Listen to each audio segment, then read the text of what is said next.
June 1858. The Battle of Gwalior tears through northern India.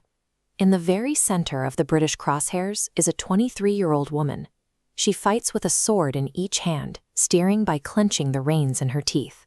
Strapped to her back is her young son. The British officer tasked with hunting her down, General Hugh Rose, would later record his assessment of her battlefield presence. He called her the only man among the rebels.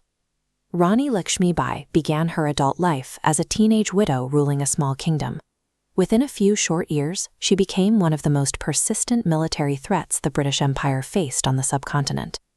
To understand how she reached that battlefield, we have to look past the cannons and focus on the paperwork. By the mid-1800s, the British East India Company was consolidating power in India, using both armies and a stack of predatory legal clauses. Their primary bureaucratic tool was the doctrine of lapse.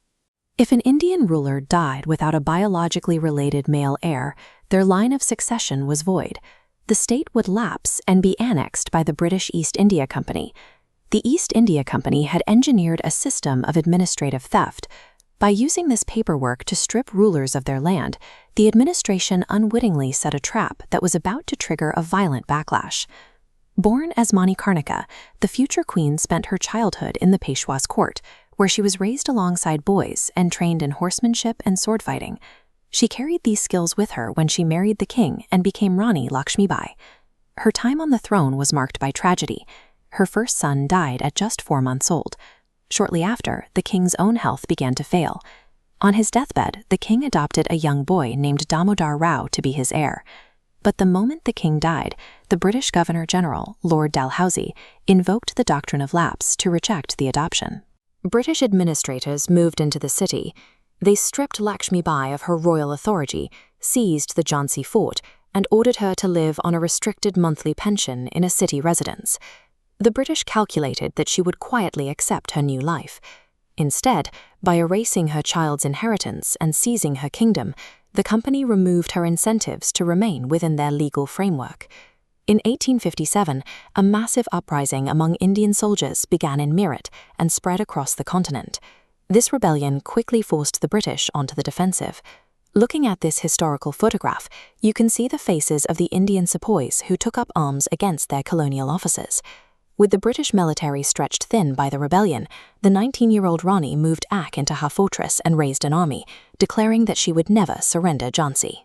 This widespread collapse of British order provided the opening Lakshmibai needed to reclaim her throne and organize her own defense.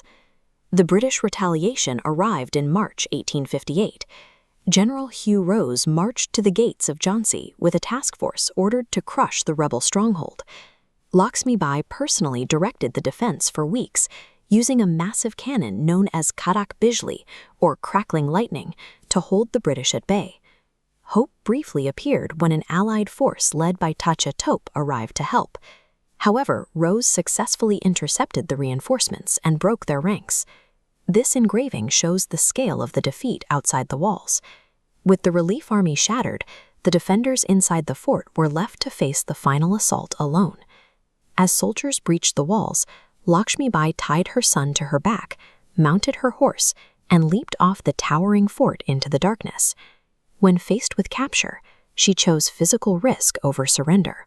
While she lost the city, the escape became the defining image of her resistance. She retreated to Kalpi and later captured Gwalior, where she organized a final defensive line against the pursuing British columns. General Rose attacked with a camel cavalry that broke through the Indian lines. Lakshmibai fought on the front lines until she was fatally wounded by both a sword and a bullet. As she lay dying in a nearby temple, she gave her troops one final order. The British were not to touch her body. Her soldiers gathered wood in the forest and cremated her remains, ensuring the British would find only a pyre when they reached the site. By denying the British her body, she maintained sovereignty over herself, even as her military campaign came to an end. While the British military eventually regained control of the region, the cost of the conflict forced a major political shift in London. In 1858, the British Parliament dissolved the East India Company, transferring direct control of India to the British Crown. One of the first proclamations issued by the crown was a promise to respect the rights of Indian princes, effectively ending the doctrine of lapse forever. Rani Lakshmibai showed that administrative theft could be met with military force, leaving behind a legacy that helped define the struggle for Indian sovereignty.